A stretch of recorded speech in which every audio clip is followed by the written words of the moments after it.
नमस्कार दोस्तों, स्वागत है आपका daily one topic by AK YouTube channel पर। आज इस वीडियो के माध्यम से हम प्लेटो की शिक्षा के बारे में बातचीत करेंगे कि प्लेटो की जो शिक्षा प्रणाली थी वो काफ़ी लंबी चलती थी और लगभग 6 वर्ष से 50 वर्ष तक की उसकी शिक्षा प्रणाली थी कि 50 वर्ष पे जाके शिक्षा समाप्त होती थी।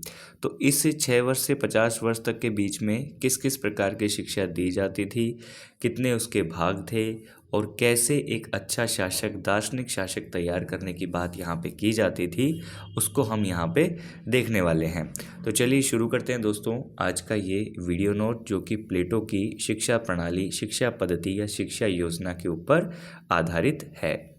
देखिए दोस्तों, प्लेटो की शिक्षा योजना में हम देखेंगे कि प्लेटो की जो शिक्षा है, शिक्षा प्रणाली है, उसके ऊपर जो प्रभाव था, किस प्रकार से वो शिक्षा प्रणाली बनी। तो एथेंस और स्पार्टा, हमने जब प्लेटो का फर्स्ट पार्ट डाला था उसमें आपसे एथेंस और स्पार्टा के बारे में हमने खुलकर बातचीत की थी, काफ़ी विस्तृत चर्चा की थी। उस एथेंस की प्रणाली और स्पार्टा की प्रणाली को प्लेटो ने अपनी शिक्षा प्रणाली के अंतर्गत समाहित किया। हम ये कह सकते हैं कि भाई, यदि हम संयमित शारीरिक शिक्षण से यदि हम जोड़ें तो हम कह सकते हैं कि उसने स्पार्टा के गुणों को धारण कर लिया। यदि हम देखें कि बौद्धिक शिक्षा के रूप में देखें तो उसने एथेंस के गुणों को ले लिया। मतलब शारीरिक और बौद्धिक दोनों तरीके से शिक्षित करने की प्रणाली को इन्होंने अपनाया। किसने? प्लेटो ने। और प्लेटो की शिक्षा प्रणाली पर एथेंस और स्पार्टा दोनों का प्रभाव देखा जा सकता है कि शारीरिक रूप से भी मजबूत बने, बौद्धिक रूप से भी बिल्कुल ठीक तरीके से तैयार हो, जो कि सही तरीके से राज्य की सेवा कर सके, ऐसी शिक्षा प्रणाली। और ये शिक्षा प्रणाली कैसी? काफ़ी लंबी शिक्षा प्रणाली थी, जो कि 6 वर्ष से लेकर 50 वर्ष तक दी हुई है। ठीक है, अब ये जो शिक्षा प्रणाली है, ये मुख्यतः हम कहें कि प्लेटो की संपूर्ण शिक्षा योजना मुख्य रूप से 2 भागों में विभाजित है। कितने भागों में विभाजित है? 2 भागों में। एक तो है दोस्तों सैद्धांतिक शिक्षा। कौन सी शिक्षा? सैद्धांतिक शिक्षा। और दूसरी जो है वो है व्यवहारिक शिक्षा, जिसे क्रियात्मक शिक्षा भी हम कह सकते हैं।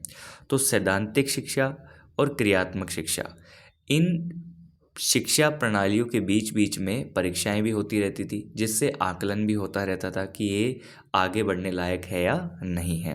तो प्रॉपर शिक्षा प्रणाली, प्रॉपर उसका मूल्यांकन, और फिर 50 वर्ष तक जाकर जब वो कंप्लीट अंतिम परीक्षा उत्तीर्ण कर लेता था, अंतिम परीक्षा जो उत्तीर्ण कर लेगा वो दरअसल में एक दार्शनिक शासक के रूप में बिल्कुल सही सिद्ध होगा। ये प्लेटो का क्या था? मानना था।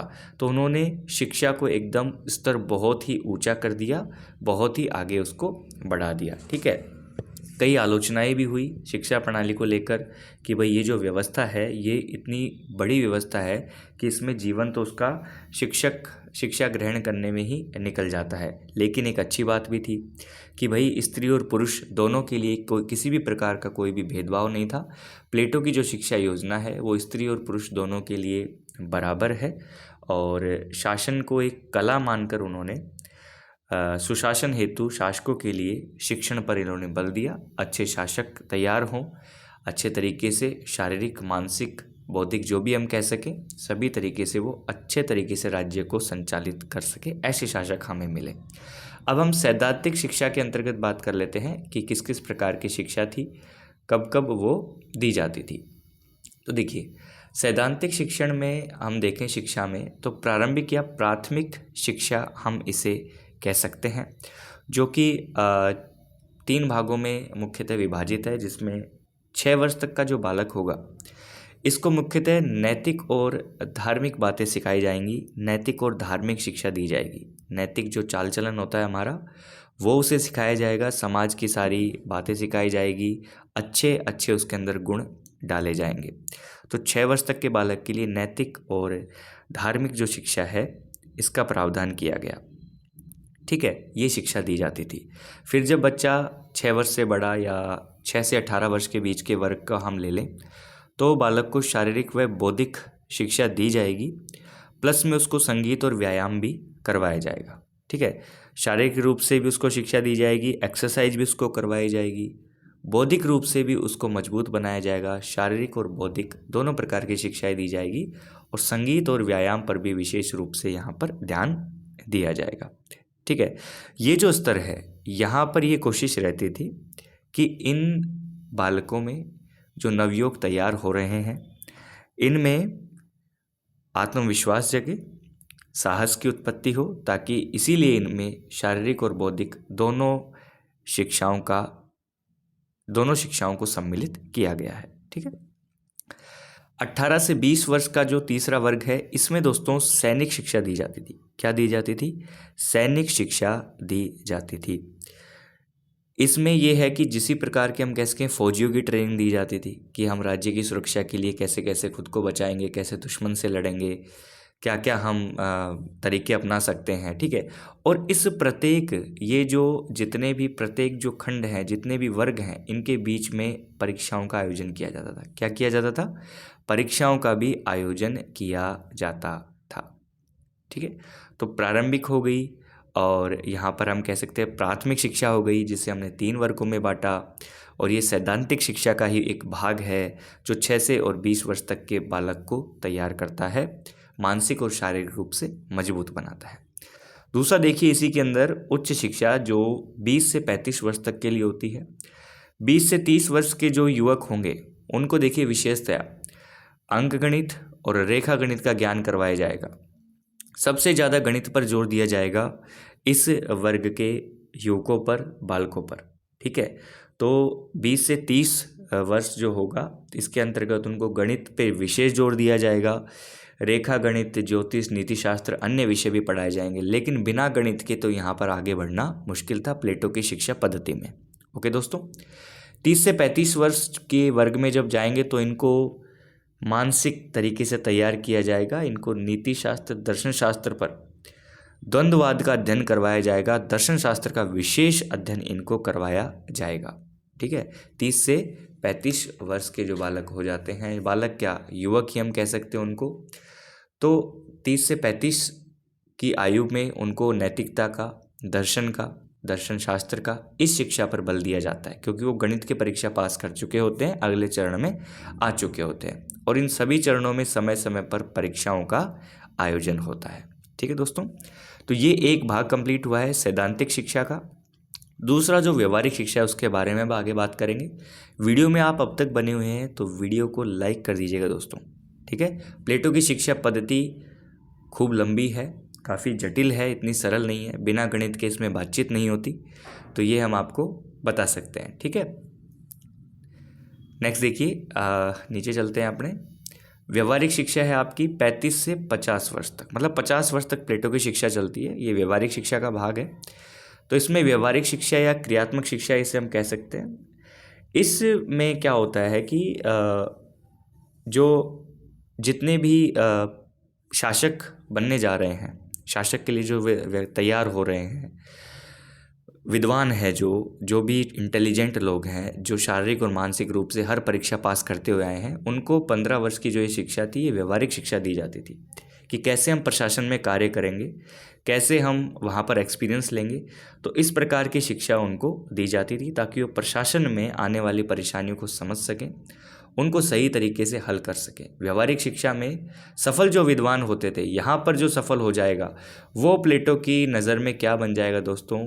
दार्शनिक राजा या दार्शनिक शासक। दार्शनिक राजा ही तो बनाना चाहता है प्लेटो दार्शनिक राजा बनाना चाहता है, लेकिन 6 से 50 वर्ष तक की लंबी शिक्षा पद्धति, अनेकों उसके अंदर परीक्षाएं और गणित की महत्वता को ध्यान में रखते हुए वो दार्शनिक राजा बनाने को कहता है।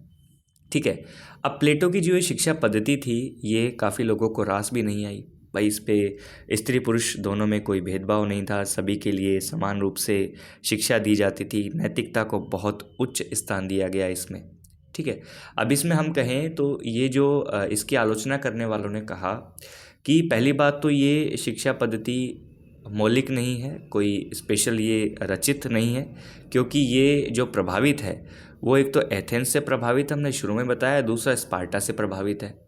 एक एथेंस से, दूसरा स्पार्टा से, तो ये मौलिक शिक्षा पद्धति नहीं हम इसे कह सकते। ठीक है, और बहुत ही लंबी शिक्षा प्रणाली है, छः वर्ष से शुरू होगी, 50 वर्ष पे जाके ख़त्म होगी। इसके बीच में यदि कोई उम्मीदवार फेल होता है तो वो शासक बनने के लायक नहीं है। प्लेटो की नज़र में दार्शनिक राजा वो नहीं बन पाएगा। ठीक है। व्यायाम पर, संगीत पर, ऐसे विषयों पर बहुत बल दिया और ये शिक्षा पद्धति दरअसल में अव्यावहारिक है, ऐसा लोगों ने इसके प्रति इसकी आलोचना की। ठीक है।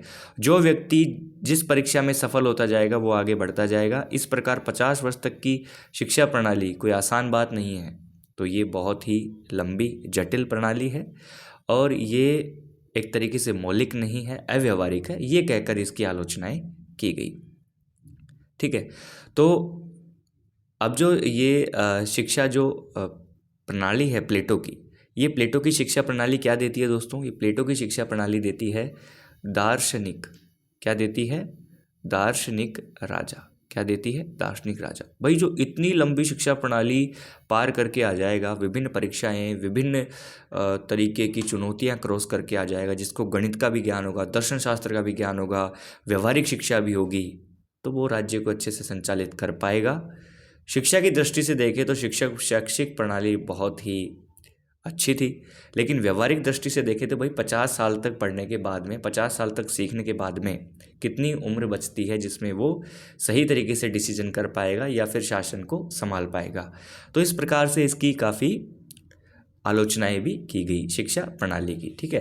तो यहाँ पर प्लेटो कहते हैं कि भाई जो इनमें जितने भी चरण हैं, इनमें यदि जो जो पास होते गए उनको आगे से आगे शिक्षा दी जाएगी।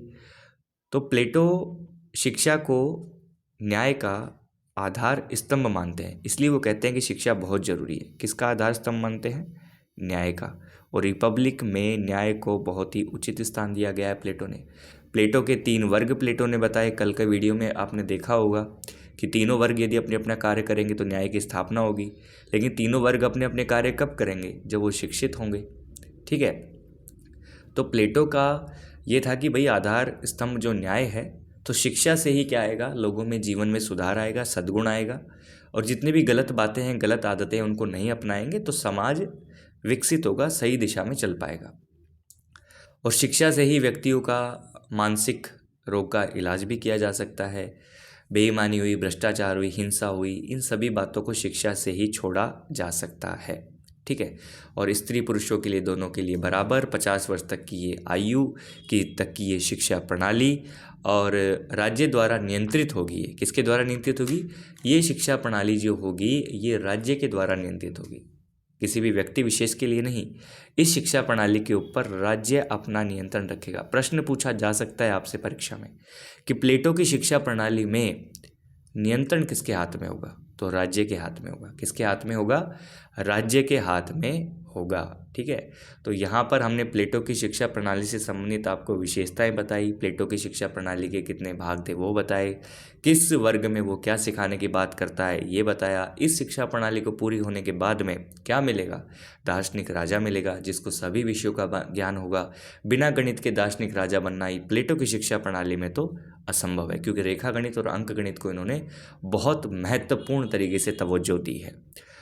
तो दोस्तों ये वीडियो नोट था आपके लिए प्लेटो की शिक्षा प्रणाली को लेकर। तो यदि आपको वीडियो नोट पसंद आया है तो दोस्तों रिक्वेस्ट रहती है आपसे, वीडियो को लाइक तो करें, साथ में अपने हर ग्रुप में इसे शेयर भी करें, और आपकी कोई बात है जो आप पूछना चाहते हैं, कोई डाउट है तो आप कमेंट करें। कमेंट रीड किए जाते हैं, समय रहते उनका जवाब भी दिया जाएगा, और आप कोई सुझाव देना चाहते हैं तो वो भी ज़रूर लिखें। तो दोस्तों ये वीडियो नोट आपको कैसा लगा? अब प्लेटो के ऊपर हम एक वीडियो नोट लेके आएंगे जिसमें आपके लिए बहुत सारे 1 लाइनर प्रश्न होंगे, और प्लेटो का टॉपिक जो है वो यहाँ पे लगभग समाप्त होता है। परीक्षा तक हम फिर से इसको नए तरीके से आपके सामने लेकर आते रहेंगे, कोई दिक्कत नहीं है। मिलते हैं नेक्स्ट वीडियो नोट में। आप शेयर करेंगे, आप लाइक करेंगे, ऐसी उम्मीद है, और पढ़ते चलो, बढ़ते चलो। Thank you so much.